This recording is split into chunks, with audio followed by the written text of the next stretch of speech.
अथ सप्तदशोऽध्यायः। 17வது அத்தியாயம். ஸ்ரத்தாத்ரய விபாக யோகம். ஸ்ரத்தை என்பதை முனைப்பு என்று கூறலாம். அவரவர் குணங்களுக்கேற்ப ஸ்ரத்தையும், அதாவது முனைப்பும், சாத்விகம், ராஜசம், தாமசம் என்று 3 வகைப்படுகிறது. சாத்விக ஸ்ரத்தையுடையோர் சாத்திரத்தை தழுவி தேவர்களை வணங்குவார்கள். ராஜச சிரத்தையுடையோர் யக்ஷர்களையும் ராட்சதர்களையும் வணங்குவார்கள். தாமச சிரத்தையுடையோர் பூத பிரேத பிசாசங்களை வணங்குவார்கள். அவர்களுக்கு கிட்டும் பலன்களும் குணங்களுக்கு தக்கபடியே வேறுபட்டிருக்கும். அப்படி இருக்க சாத்திரத்தை மீறுவோரை பற்றி சொல்ல வேண்டியதே இல்லை.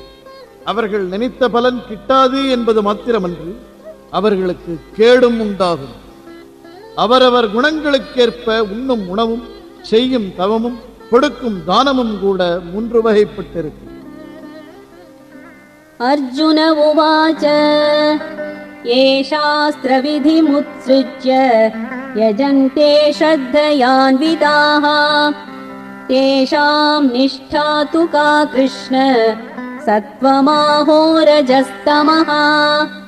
அர்ஜுனன் சொல்லுகிறான், கண்ணா, சாஸ்திர விதியை மீறி ஆனாலும் நம்பிக்கையுடன் வேள்வி செய்வோருக்கு என்ன நிலை கிடைக்கிறது? ஒளி நிலையா, கிளர்ச்சி நிலையா, அல்லது இருள் நிலையா? அதாவது சத்துவமா, ராஜசமா, தாமசமா? ஸ்ரீ பகவானுவாச த்ரிவிதா பவதி ஸ்ரத்தா தேஹிநாம் சா ஸ்வபாவஜா சாத்விகி ராஜசி சைவ தாமசி சேதி தாம் ஸ்ருணு. ஸ்ரீ பகவான் சொல்லுகிறான், ஜீவர்களிடம் இயற்கையால் நம்பிக்கை 3 வகையாக தோன்றுகிறது. சாத்விகம், ராஜசம், தாமசம் என. அதை கேட்பாயாக. சத்வானுரூபா சர்வஸ்ய ஸ்ரத்தா பவதி பாரத ஸ்ரத்தாமயோயம் புருஷः யோ யச்ச்ரத்தः ஸ ஏவ ஸஹ யஜந்தே சாத்விகா தேவான் யக்ஷரக்ஷாம்சி ராஜசாः பிரேதான் பூதகணாம்ச்சான்யே யஜந்தே தாமசா ஜனாः.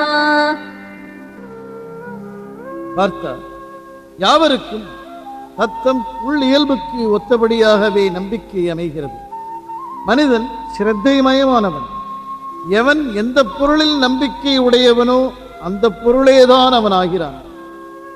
ஒளி இயல்பு உடையோர் வானவர்க்கு வேள்வி செய்கின்றனர். ரஜோகுணமுடையோர் யக்ஷர்களுக்கும் ராட்சதர்களுக்கும் வேள்வி செய்கிறார்கள். தமோ குணமுடையோர் பிரேத பூத கணங்களுக்கு வேள்வி செய்கிறார்கள். அசாஸ்திரவிஹிதம் கோரம் தப்யந்தே யே தபோ ஜனாः தம்பாஹங்கார சம்யுக்தாः காமராகபலான்விதாः கர்ஷயந்தः ஷரீரஸ்தம் பூதக்ராமமசேதசः மாம் சைவாந்தः ஷரீரஸ்தம் தான் வித்யாசுர நிச்சயான்.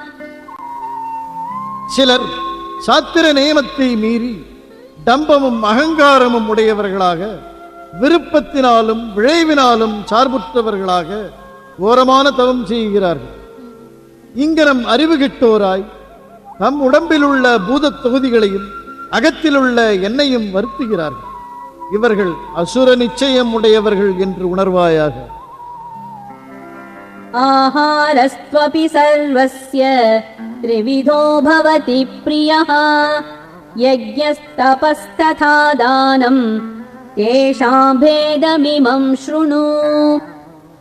ஆயுஸ் சத்வபலாரோக்ய சுக பிரீதி விவர்தனாः ரஸ்யா ஸ்னிக்தா ஸ்திரா ஹ்ருத்யாः ஆஹாரா சாத்விக ப்ரியாः கட்வம் லலவணாத்யுஷ்ணதீக்ஷ்ணரூக்ஷவிதாகினः ஆஹாரா ராஜசஸ்யேஷ்டாः துக்கசோகாமயப்ரதாः யாதயாமம் கதரசம் பூதிபர்யுஷிதம் ச யத் उच्छिष्टमपि चामेध्यम् भोजनं तामसप्रियम्. ஒவ்வொருவருக்கும் பிரியமான உணவும் 3 வகைப்படுகிறது. வேள்வியும் தவமும் தானமும் அங்கனமே 3 வகைப்படுகின்றன. அவற்றின் வேற்றுமையை கேள். உயிர், சக்தி, பலம், நோயின்மை, இன்பம், பிரீதி இவற்றை மிகுதிப்படுத்துவன, சுவையுடையன, குழம்பாயின, உறுதியுடையன, உளமுகந்தன. இவ்வுணவுகள் சத்வகுணமுடையோருக்கு பிரியமானவை. கசப்பும் புளிப்பும் உப்பும் உரைப்பும் மிகுந்தன, அதிக சூடு கொண்டன, உலர்ந்தன, எரிச்சல் உடையன. இவ்வுணவுகளை ரஜோகுணமுடையோர் விரும்புவார்கள். இவை துன்பத்தையும் துயரையும் நோயையும் விளைவிப்பன. பழையது, சுவையற்றது, அழுகியது, கெட்டுப்போனது, எச்சில், அசுத்தம் இத்தகைய உணவு தமோகுணம் உடையோருக்கு பிரியமானது. अफलाकाङ्क्षिभिर्यज्ञः विधिदृष्टो य युज्यते यष्टव्यमेवेति मनः समाधाय स सात्विकः अभिसन्धाय तु फलम् दम्भार्थमपि चैव यत् युज्यते भरतश्रेष्ठ तं यज्ञं विद्धि राजसम् विधिहीनमसृष्टान्नम् मन्त्रहीनमदक्षिणम् श्रद्धाविरहितं यज्ञं तामसं परिचक्षते. பயனை விரும்பாதவர்களாய் வேள்வி புரிதல் கடமை என்று மனம் தேறி விதிகள் சொல்லியபடி ஏற்றுவாரின் வேள்வி சத்துவகுணம் உடைத்தது. பயனை குறித்தெனினும் ஆடம்பரத்துக்கெனினும் செய்யப்படும் வேள்வி ராஜசம் என்று உணர்வு. விதி தவறியது, பிறர் உணவு தராதது, மந்திரமற்றது, தட்சிணையற்றது, நம்பிக்கையின்றி செய்யப்படுவது இத்தகைய வேள்வியை தாமசம் என்பார். देवद्विजगुरु प्राज्ञ पूजनं शौचमार्जवम् ब्रह्मचर्यमहिंसा च शारीरं तप उच्यते अनुद्वेगकरं वाक्यं सत्यं प्रियहितं च यत् स्वाध्यायाभ्यसनं चैव वाङ्मयं तप उच्यते मनः प्रसादः सौम्यत्वं मौनमात्मविनिग्रहः भावसंशुद्धिरित्येतत् तपोमानसमुच्यते श्रद्धया परया तप्तं तपस्तत्त्रिविधं नरैः अफलाकाङ्क्षिभिर्युक्तैः सात्विकं परिचक्षते सत्कारमानपूजार्थं तपोदम्भेन चैव यत् क्रियते तदिह प्रोक्तं राजसं चलमध्रुवम् मूढग्राहेणात्मनो यत् पीडया क्रियते तपः परस्योत्सादनार्थं वा तत्तामसमुदाहृतम्. தேவர், அந்தணர், குருக்கள், அறிஞர் இவர்களுக்கு பூஜை செய்தல், தூய்மை, நேர்மை, பிரம்மச்சரியம், கொல்லாமை இவை உடம்பை பற்றிய தவம் எனப்படும். சினத்தை விளைக்காததும் உண்மையுடையதும் இனியதும் நலம் கருதியதுமாகிய சொல்லல், கல்வி பயிற்சி இவை வாக்குத்தவம் எனப்படும். மன அமைதி, மகிழ்ச்சி, மௌனம், தன்னை கட்டுதல், எண்ணத் தூய்மை இவை மனத்தவம் எனப்படும். பயனை விரும்பாத யோகிகளால் மேற்கூறிய 3 வகைகளிலும் உயர்ந்த நம்பிக்கையுடன் செய்யப்படும் தவம் சாத்வீகம் எனப்படும். மதிப்பையும் பெருமையையும் பூஜையையும் நாடிச் செய்வதும் ஆடம்பரத்திற்காக செய்வதுமாகிய தவம் ராஜசம் எனப்படும். அது நிலையற்றது, உறுதியற்றது.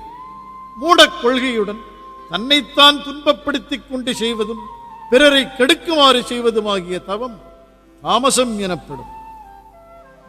दातव्यमिति यद्दानं दीयतेनुपकारिणे देशे काले च पात्रे च तद्दानं सात्विकं स्मृतम् यत्तु प्रत्युपकारार्थं फलम् उद्दिश्य वा पुनः दीयते च परिक्लिष्टं तद्दानं राजसंस्मृतम् आदेशकाले यद्दानम् अपात्रेभ्यश्च दीयते असत्कृतमवज्ञातम् तत्तामसमुदाहृतम्